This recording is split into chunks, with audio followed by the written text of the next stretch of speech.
Hello everyone! It's me again, Cheng Cheng! Kakagising ko nga lang ho, kaya tamang kape na muna si Inday. Pag umaga nga ho talaga ay di nawawala ang kape sa amin. Pag di nakakape ang Inday nyo, aba, sasakit ang ulo. Kape is life ang Inday nyo. Paglabas ko nga ho sa bahay ay aba, mahamog pa kahit 6:30 na. Tamang tingin na lang muna ako saglit at pumasok ulit sa bahay. Dahil nga ho ay padidiin ko na muna si baby. At tingnan niyo naman si Ate Luna, tuwang-tuwa na binidyohan ko siya. Abay, kay laki-laki naman ang ngiti ng ate na yan. At ito namang si Aling Maliit ay aba, walang pakialam, gutom na gutom. Nang napaliguan ko na nga ho si ate at si baby, ay nauna na nga hong gumala si Ate Luna. Abay, di naman nagpapahuli itong si Aling Maliit. Gusto ring gumala. Tingnan niyo naman ang itsura. Ang cute naman. Habang nga ho'y nakaupo kami dito, ay tumingin-tingin nga ho kami dito sa mother-in-law ko na iniintindi itong mga mais na pwede pang itatanim. Gusto ko nga ho sanang tumulong,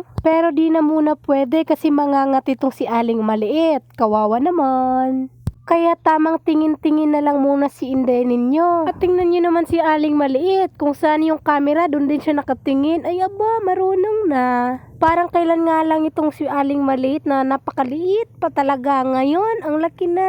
Habang nga ho itong si Ate Luna at itong tito niya ay tamang laro lang ng lupa. Sinuway ko nga ho si Ate Luna na di maglalaro ng lupa. Ay aba, di nakikinig ang lola nyo. Talagang nawiwili nga ho siya sa paglalaro. Naku, mga bata talaga. Parang ako nga lang din noon, pero mas malala nga lang ho sa amin noon kasi nga, doon talaga kami naglalaro sa taniman ng palay. Nagbabatuhan pa nga ho kami ng mga putik noon. Minsan nga, gumagawa pa kami ng swimming pool doon sa taniman ng palay. Diyos ko.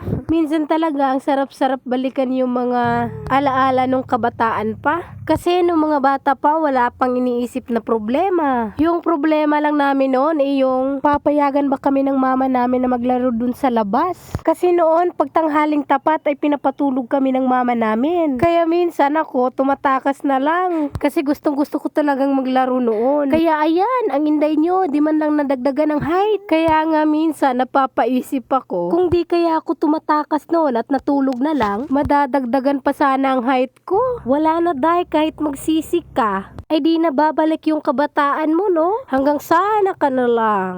Yun nga ho, ay umuwi na muna ako sa bahay at nagluto ng ulam. Malapit na kasing magtanghali at malapit na ring uuwi yung asawa ko. At ito nga ho, si Aling Maliit ay umiiyak dun sa duyan kaya kinuha ko na. Kahit nahihirapan sa pagkarga dahil nga ho ay nagluluto ako, ay okay lang yan. Kayang-kaya naman. Yun nga ay natapos ako sa pagluto ay bumalik na naman po kami dun sa bahay ng mother-in-law ko dahil nga dito sa bahay ay napakainit. Mababa lang kasi talaga ang bubong ng bahay namin kaya sobrang init. Di nga ho kami nakatagal sa pagupo ay nakauwi na nga ho itong asawa ko galing sa trabaho. Diretso nga ho agad siya sa Aling Maliit na yan. At itong Inday niyong maliit naman ay gustong gusto din na mapansin ng papa niya. Umuwi na nga lang ho kami agad para nga ho makakain na itong asawa ko. At tingnan niyo naman ang Aling Maliit, nagpapansin sa papa na naman. Gustong gusto nga ho talaga niyang pansinin siya ng papa niya.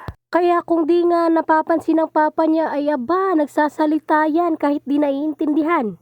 At tingnan niyo naman ang mag-ama, ang sweet-sweet. Ay sana all. Ganyan nga ho talaga silang dalawa pag uuwi ang papa niya galing sa trabaho. Buti na lang si Ate Luna di nagseselos pag nauunang pansinin si Bunso. Tamang duyan nga lang ho si Ate Luna habang tong dalawa ay nako, ang sweet. Hanggang dito na lang po. Bye-bye!